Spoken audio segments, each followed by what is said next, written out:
أعوذ بالله السميع العليم من الشيطان الرجيم من همزه ونفخه ونفثه بسم الله الرحمن الرحيم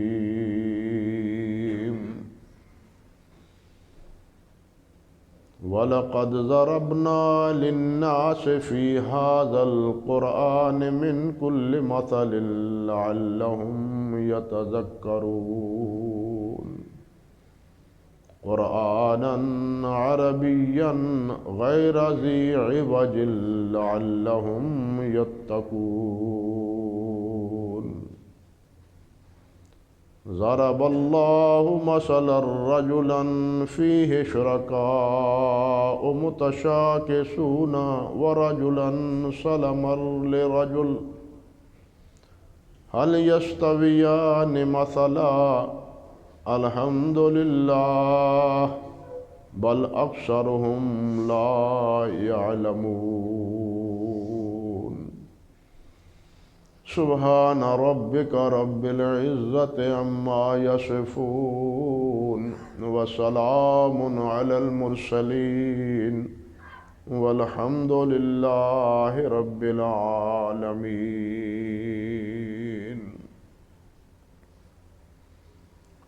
محترم معزز سامعین کرام،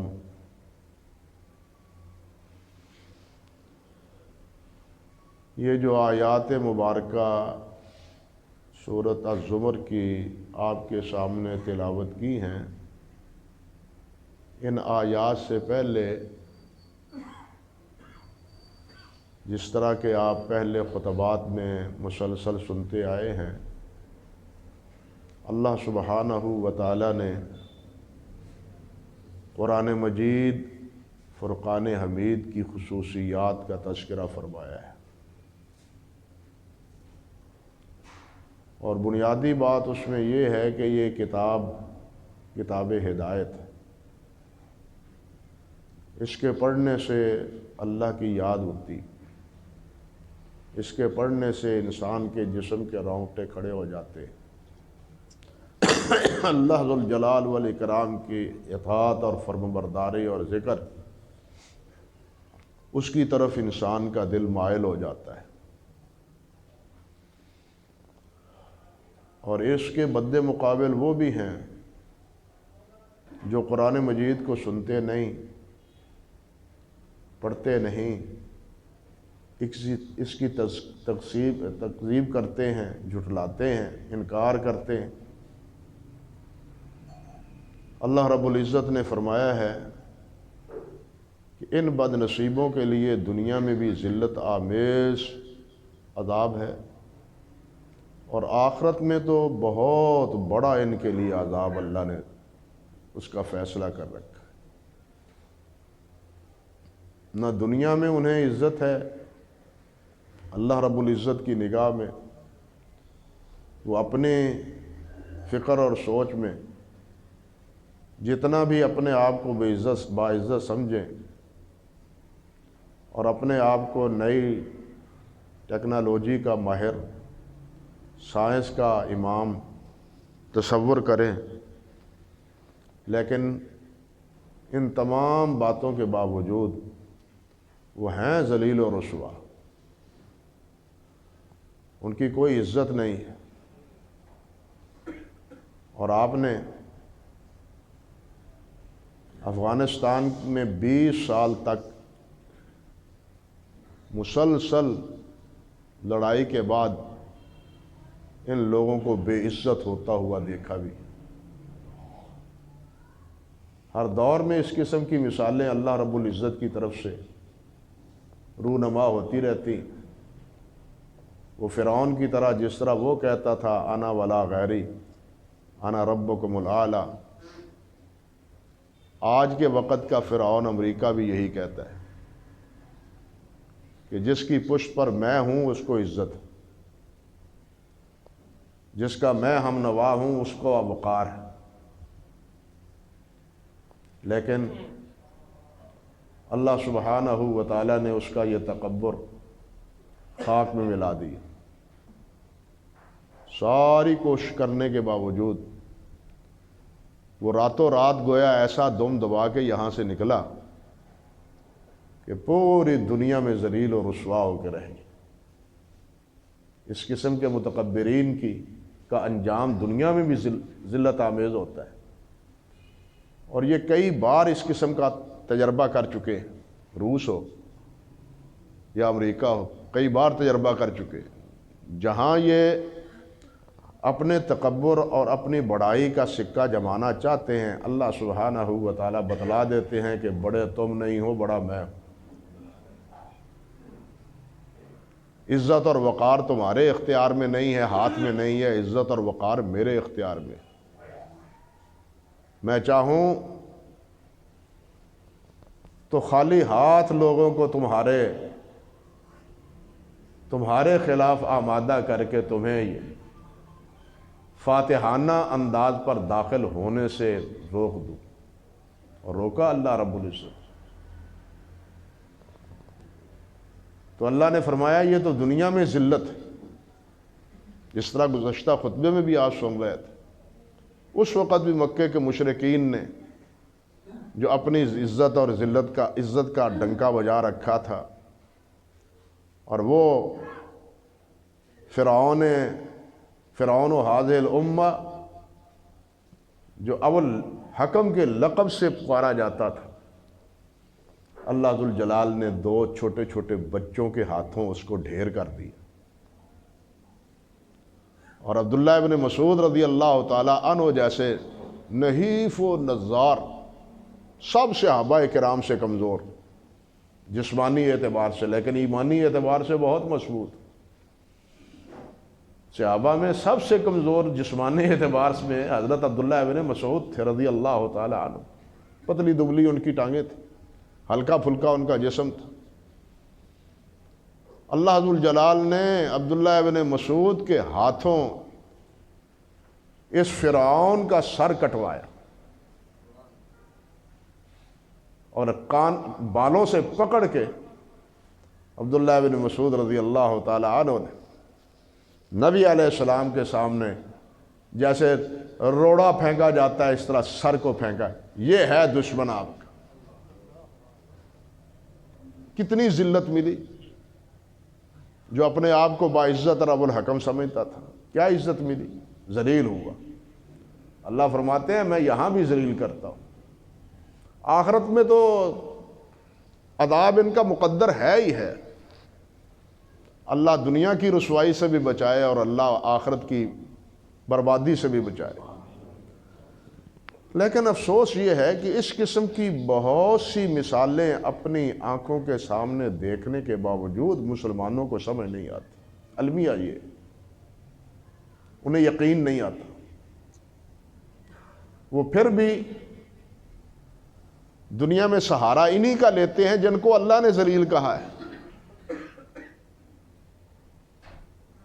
ایک مسئلہ سمجھیں، دینی اعتبار سے کافر کی عدالت نہیں ہے، اس کی شہادت قابل قبول نہیں ہے،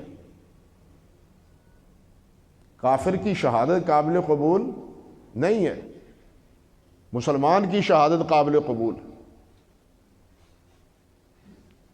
اسلامی نقطہ نظر سے کافر کتنا بھی اچھا کیوں نہ ہو وہ عادل نہیں ہے،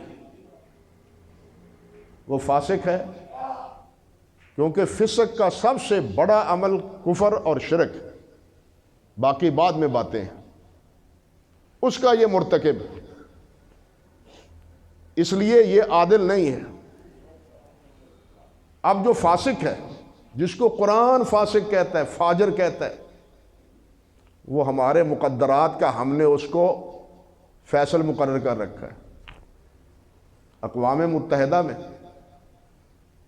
باوجود کے 55 ملک مسلمانوں کے ہیں، کون سی مالی کمی ہے جو ان ملکوں میں پائی جاتی ہے سوائے پاکستان کے، سوائے پاکستان کے؟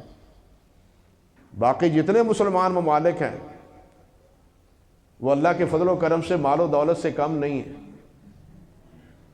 بلکہ یورپ کے بینکوں میں بہت سا سرمایہ تو عرب ملکوں کا پڑا ہے، جس پر وہ اپنا بزنس کرتے ہیں اور اپنی کمائی کر رہے ہیں، یہ ایک حقیقت ہے۔ لیکن وہ ایسے عیار ہیں کہ مسلمانوں کو ایک پلیٹ فارم پر جمع نہیں ہونے دیتے۔ وہ تمام ملکوں میں اپنی اکانومی یعنی ڈالر اس کو پاپولر بناتے ہیں، اس کے مقابلے میں کسی کرنسی کو وقت اور عزت دینے کے لیے وہ آمادہ نہیں ہے، اور نہ ہم ہی اس کے لیے کوشش کرنے کے لیے تیار ہیں۔ اب آپ بھی سوچیں اور بتلائیں ایمانداری سے کہ جن کو اللہ ذوالجلال نے کہا یہ تمہارے دشمن ہیں، یہود و نصارہ ہمارے دشمن ہیں یا نہیں؟ اللہ نے فرمایا یا نہیں مجھ کہ یہ میرے بھی دشمن ہیں، تمہارے بھی دشمن، اور یہ بھی فرمایا کہ یہ ظالم ہے، یہ فاسق ہیں، یہ فاجر ہیں، عادل نہیں ہیں۔ لیکن ہم اپنے فیصلے کن سے کرواتے ہیں؟ اپنے ملک کے وزیر کس کے حکم سے لگاتے ہیں؟ اپنے ملک کا دفاع کس کے حکم سے کرتے ہیں؟ وزیر دفاع ہو، ہمارے ملک کا چیف ہو، یا بڑے وزیر خزانہ ہو، وزیر خارجہ ہو، کس کے حکم سے لگتے ہیں؟ ان کے حکم سے، ہماری مرضی سے نہیں، ان کے فیصلے سے۔ پھر آپ ہی بتلائیں کہ جن ظالموں نے یہ فیصلے کرنے ہیں وہ ہمارے حق میں ہوں گے، ہماری عزت میں ہوں گے، ہمارے وقار میں ہوں گے؟ حاشا وکلا قطعاً نہیں۔ وہ ہمیں رگیدنے کے لیے، ذلیل و رسوا کرنے کے لیے ہوں گے۔ اور اس کا کئی بار مسلمان تجربہ کر بھی چکا ہے، اور ہم تو پاکستان میں جب سے پاکستان بنا ہے اور ہمارا امریکہ کے ساتھ رابطہ ہوا ہے اس وقت سے لے کے اب تک تجربے کر رہے ہیں۔ انا للہ و انا الیہ راجعون۔ ہم ان کے چنگل سے نکلنے کی کوئی تمنا ہی نہیں رکھتے، کوئی پلاننگ اور منصوبہ ہی نہیں رکھتے، اپنے پاؤں پر کھڑا ہونے کے لیے کوئی پروگرام نہیں ہے۔ جو وہاں سے پروگرام آتا ہے ہم جناب تابع فرما بن کے سر جھکا کے اس کو یس کرتے ہیں، اور پھر جوتیاں بھی کھا رہے ہیں، ذلیل بھی ہو رہے ہیں، رسوا بھی ہو رہے ہیں۔ یہ نتیجہ ہم اپنی آنکھوں سے دیکھ رہے ہیں یا نہیں دیکھ رہے؟ آج ملک جس قسم کرسی کا شکار ہے، اب تو ملک کے وزراء وہی کہہ رہے ہیں کہ دیوالیے کی طرف ملک بڑھ رہا ہے، اخبارات میں کالم لکھے جا رہے ہیں کہ ملک دیوالیہ کی طرف بڑھ رہا ہے۔ آپ نے بھی پڑھے ہوں گے، اور آپ حیران ہوں گے کہ اس وقت 5 کھرب 50 اشاریہ پاکستان پر قرض، 5 کھرب، ارب نہیں کھرب ڈالر، اور 50 اشاریہ ہم اس کے مقروض ہیں۔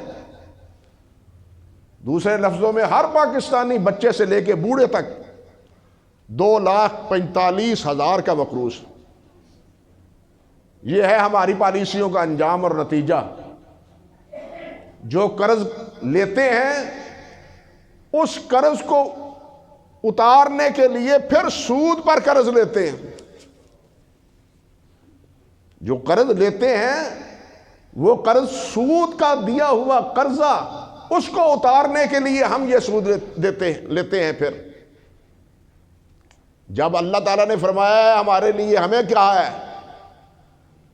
کہ سود کا کاروبار کرو گے تو میری تمہارے ساتھ لڑائی ہے، اور ہم جیت سکتے ہیں پھر ایسے تناظر میں؟ اللہ سے لڑ کے کوئی جیت سکا ہے؟ ہم ذلیل ہو رہے ہیں، رسوا ہو رہے ہیں اسی سود کی خاطر۔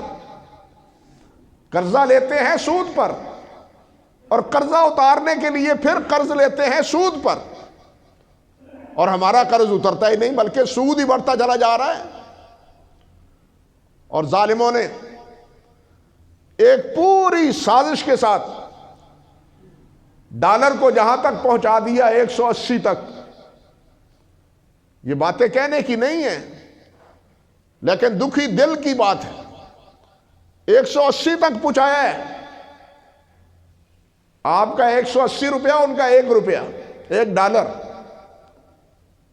اور ان کا قرض بما سود مفت کا اپنے گھروں بیٹھا ہوا بڑھ رہا ہے. ہمارا پیسہ کم ہونے کی وجہ سے ان کا قرض بڑھتا چلا جا رہا ہے. آپ بتلائیں مستقبل میں جو بھی حکومت آئے گی، جو بھی کرے، وہ ان حالات میں ملک سے عہدہ برا ہو سکے گی قرض سے؟ بظاہر اس کا کوئی امکان نہیں ہے. بظاہر اس کا کوئی امکان نہیں، اور نہ ہی اس کے لیے سنجیدہ ہم کوشش کرتے ہیں. حالانکہ کوشش کے ذرائع موجود ہیں، اس کے طریقے موجود ہیں. وہ طریقے بروئے کار لائے جائیں، یہ قرض اتر سکتا ہے. لیکن نہیں، بلکہ صورتحال تو یہ ہے کہ ہم نے اپنے اسٹیٹ بینک کو آئی ایم ایف کے جناب قبضے میں دے دیا ہے. اب اس پر بھی ہمارا نمائندہ نہیں ہے، آئی ایم ایف کا نمائندہ بیٹھا ہے. اور انہوں نے یہ کہا ہے کہ جناب آپ کی پارلیمنٹ ہو یا کوئی اور عدالت ہو، وہ ہمارے فیصلوں پر کوئی حرف گیری نہیں کر سکتا، جو ہم چاہے فیصلہ کریں. بتلائیے ملک میں ہم فیصلہ کرتے ہیں؟ ملک تو ہم نے دے دیا کسی اور کے ہاتھوں میں، اور ہم خوش ہو رہے ہیں کہ ہماری حکومت ہے، ہم حکومت کر رہے ہیں، ہمارا جناب اثر و رسوخ ہے. انا للہ و انا الیہ راجعون. کوئی پاگل پن کی بھی کوئی انتہا ہوتی. یہ کیفیت ہے، اور اس کا انجام کیا ہونے والا ہے یہ بھی لکھنے والوں نے لکھ دیا ہے اور واضح کر دیا ہے کہ اس کا انجام کیا ہوگا. کہ جب ہر طرف سے ہم کو جگڑ دیا جائے گا تو پھر ایک ہی حربہ ان کے لیے ہوگا. جو آج تک تو وہ کامیاب نہیں ہو سکے، اللہ آئندہ بھی انہیں کامیاب نہ کرے، ذلیل کرے. لیکن اب ان کا آخری حربہ ہے. افغانستان یاد رکھے، کئی بار میں نے کہا اور لوگ بھی کہتے ہیں، صاحب دانش فکر کہتے ہیں کہ افغانستان تو ایک بہانہ تھا، اصل مقصد تو پاکستان ہے. پاکستان نے جو بنایا ہے ایک سمجھ گئے ہیں، جس کو یہ کہتے ہیں یہ اسلامی بم ہے، اس سے خوف زدہ ہیں. اس کو ختم کرنے کے لیے اور اس کو ختم کروانے کے لیے پہلے مرحلے پر پاکستان کے ہیرو کو زیرو کیا گیا. ٹھیک ہے، ایک مرحلے پر بہرحال بار آتے ہیں یہ لوگ. پہلے مرحلے میں ہیرو کو زیرو کیا گیا، اور مرنے کے بعد بھی جو اس کے ساتھ کردار ادا کیا اس پر بھی وائے افسوس، اس پہ بھی افسوس. اب اگلا مرحلہ کیا ہے؟ اس کو تو زیرو کر دیا، اب جو تمہارے پاس ہے اس کو زیرو کیا جائے گا. یہ ہمیں دے دو. اسٹیٹ بینک کا کنٹرول تو دیا ہے، اس کا کنٹرول بھی دے دو، کیونکہ یہ کنٹرول ہے ایک ریموٹ کنٹرول پر. وہ ریموٹ کنٹرول ہمارے پاس دو اور ہم تمہارا قرضہ بھی معاف کر دیں گے، تمہارا قرضہ اتروا دیں گے، آئی ایم ایف سے جناب تمہیں رعایت دلا دیں گے. یہ منصوبہ ہے جس کے لیے جناب اب تک کی یہ منصوبہ بندی کی گئی ہے. اب آپ ہی بتلائیں کہ ان رسوا اور ذلیلوں کے ساتھ تعلق قائم کرنے کے نتیجے میں ہم کتنے ذلیل ہو رہے ہیں. جن کو اللہ نے ذلیل کہا ہے، جن کو اللہ نے کافر فاسق فاجر کہا ہے، جن کو اللہ نے کہا ہے کہ یہ تمہارے بھی دشمن ہے اور میرے بھی دشمن ہیں، ہم نے اپنے فیصلوں اور اپنی تقدیر کا فیصلہ کا اختیار ان کے ہاتھوں میں دے رکھا ہے، اور جو نتیجہ ہے وہ ہم اب دیکھ رہے ہیں. افسوس کی بات یہی ہے، دکھ کی بات یہی ہے کہ ملک، اور اگر یہی کیفیت رہی، یہ کسی دیوانے کی بات نہیں، حالات کا جائزہ ہے۔ یہ پہلے تو چینی کا بحران تھا، اگر یہی کیفیت رہی تو ابھی آپ اگلے سال دیکھنا گندم اور آٹے کا بحران کہاں تک پہنچتا ہے، یہ اندازہ کرنا۔ اگر یہی کیفیت رہی، یہی سوچ اور یہی فکر باقی رہی، تو کھانے پینے کے اب بھی جو کیفیت ہے، لیکن اگلا سال تو اس سے بھی بھیانک اور خوفناک اور خطرناک نظر آ رہا ہے۔ آپ کے گوداموں میں گندم نہیں ہے۔ میں ایک متوسط گاؤں کا رہنے والا آدمی ہوں، مجھے معلوم ہے کہ گندم کی کیفیت کیا ہے۔ بارش آپ کے ملک میں نہیں ہو رہی، پانی آپ کے ملک میں پورا نہیں ہے، گندم کو، فصل کو پانی نہیں مل رہا، جبکہ اس وقت ضرورت ہے گندم کو۔ دعا کرے اللہ رحمت کی بارش برسائے، پورے ملک میں رحمت کی بارش ہو، زحمت کی نہ ہو، عذاب کی نہ ہو، تاکہ پوری گندم سیراب ہو اور اس کو آگے بڑھنے پھولنے کا اللہ تعالیٰ موقع عطا فرمائے۔ اگر یہی کیفیت رہی، اخباروں میں آ چکا ہے کہ اسی طرح بارش نہ ہونے کی وجہ سے یہ آپ کے چنے کی فصل برباد ہو رہی ہے، چنے کی فصل برباد ہو رہی ہے۔ یہ بکھر وغیرہ میں جہاں چنا بغیر بارش کے ہوتا تھا، ایک آدھی بارش پر اللہ تعالیٰ ہریالی پیدا کر دیتا تھا وہاں، لیکن اب وہ کیفیت اس سال نہیں ہے۔ یہ کیا ہے؟ جب ہم نے اللہ سے جنگ لڑنی ہے تو پھر اللہ تعالیٰ کے جنگ لڑنے کے طریقے میرے بھائیوں وہ دنیا کی جنگ لڑنے کے نہیں ہیں۔ اللہ کا فیصلہ ہوتا ہے، بارش روک دی، ہوا چلا دی، بے موسمی بارشیں کر دی، اللہ تعالیٰ کے فیصلے پھر اس طرح ہوتے ہیں اور ہم دیکھتے رہ جاتے ہیں۔ اللہ سبحانہ و تعالی ہمیں اور ہمارے حکمرانوں کو سمجھ عطا فرمائے۔ اللہ حکمرانوں کو سمجھ دے کہ وہ یہود و نصارہ کے چنگل سے نکلے، وہ مسلمانوں کا بلاک بنانے کی کوشش کریں، وہ مسلمانوں کی کرنسی کو وحدت کی حیثیت دیں، اور یہ لوگ بھی اللہ سے ڈریں اور مسلمانوں پر ظلم کرنا چھوڑ دیں، مسلمانوں پر ظلم کرنا چھوڑ دیں۔ جو نتیجہ ظلم کے نتیجے میں انہوں نے دیکھا ہے مسلسل، وہ ہمارے سامنے ہے، لیکن ہمیں ان کی عبرت سے سبق حاصل نہیں ہوتا، ہم پھر بھی ان کی جوتی چاٹتے ہیں، انہی کی جوتیاں چاٹتے ہیں جا کے، اور انہی سے ہدایت لیتے ہیں اور انہی کو اپنا داتا سمجھتے ہیں۔ انا للہ و انا الیہ راجعون۔ یہ تو باتیں بس ایسے ہی زبان پہ آ گئیں۔ بات تو یہ تھی کہ اللہ ذوالجلال فرماتے ہیں کہ جو اس کتاب سے اعراض کرتا ہے میں اس کو ذلیل کرتا ہوں، اور ذلیل ہوتا دیکھ رہے ہیں۔ پہلے بھی ذلیل ہوئے ہیں جنہوں نے اللہ کی وحی کی اور اللہ کے انبیاء کی مخالفت کی، اور اب بھی ہو رہے ہیں، باوجود کہ جناب ٹیکنالوجی میں اور سائنس میں کہتے ہیں کہ سارا کنٹرول ہمارے ہاتھ میں ہے، لیکن کس جگہ عزت ملی ہے ان کو، کس ملک میں جانے پر ذلت اور رسوائی ان کا مقدر بنی۔ یہ سب کچھ ہم دیکھنے کے اور معلوم کرنے کے باوجود پھر انہی ذلیلوں کے ہاتھوں پٹ رہے ہیں، اور یہ در حقیقت ان کے ہاتھوں نہیں، اللہ کے ہاتھوں پٹ رہے ہیں۔ کیونکہ ہم مخالفت کس کی کر رہے ہیں؟ اللہ رب العزت کی کر رہے ہیں۔ ان کو تو خوش کر رہے ہیں، ان کو خوش کر رہے ہیں اللہ کو ناراض کر کے۔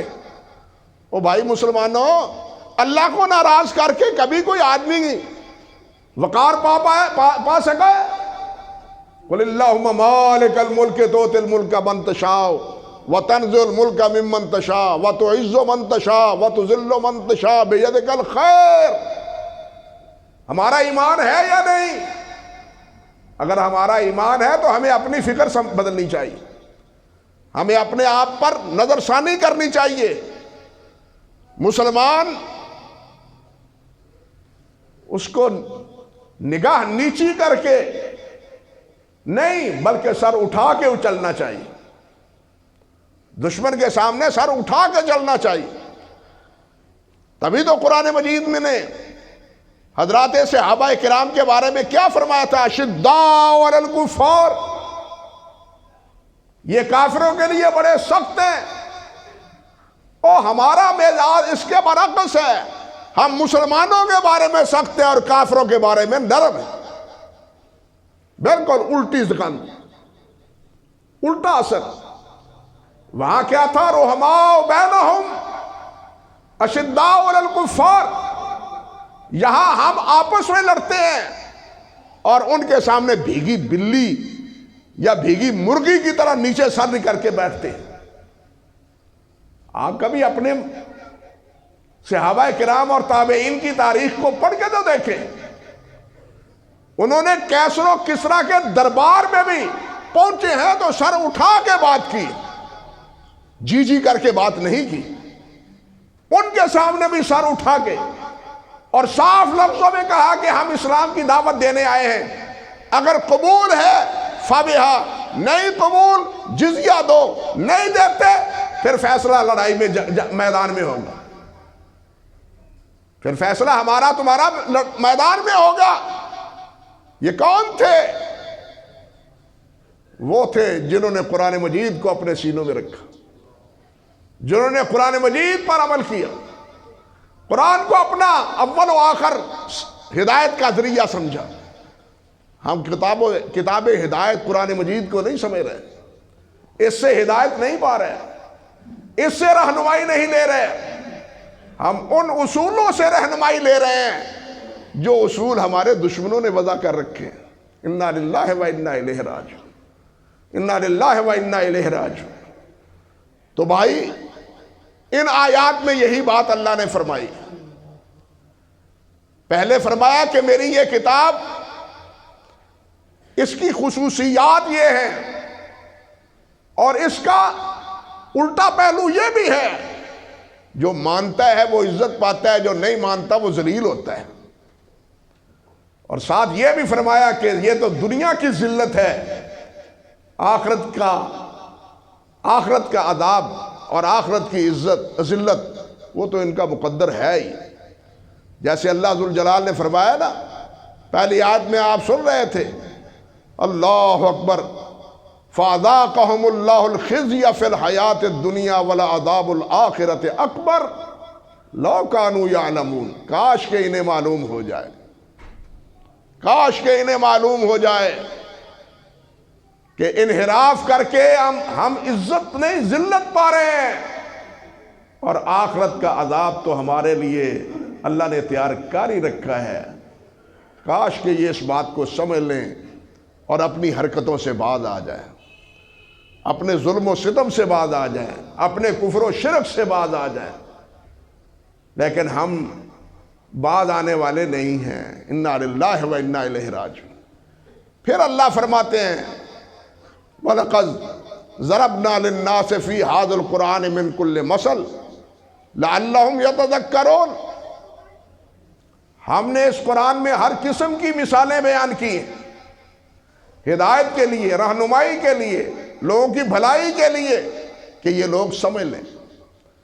دیکھیے ایک قاعدہ ہوتا ہے، ایک اصول ہوتا ہے، ایک تھیوری ہوتی ہے، لیکن طالب علم اس کو نہیں سمجھ پاتے.